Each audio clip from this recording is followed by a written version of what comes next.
তোর ভাগ্য কি আছে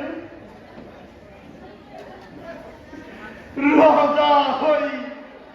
অজা পর্বত বর্গর অপরাধ করেছে এনে অত্যাচার সাহিব ফলে দুর্ভিক্ষ মজাই করুন আত্মরা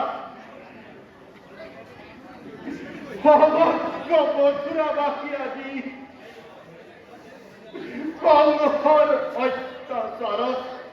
হাহাকার কৰিব লাগিছে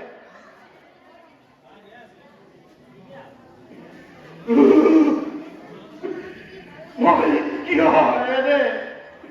মহান্তিক দৃশ্য চাবলৈ জীয়াই আছো এনে জীৱনতকৈ মৃত্যুৱেই শ্ৰেষ্ঠ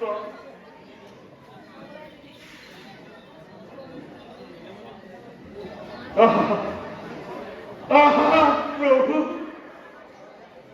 বৈকুণ্ঠর পরা তুমি ধীরে ধীরে ভাবি আহা তোমার আগমনের বাবে মথুরা বাকিয়ে অপেক্ষা করিয়া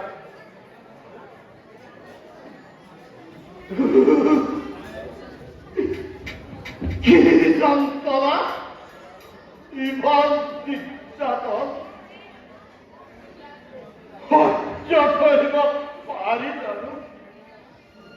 শুনা শুনা মথুরাবাসী গহনার কথা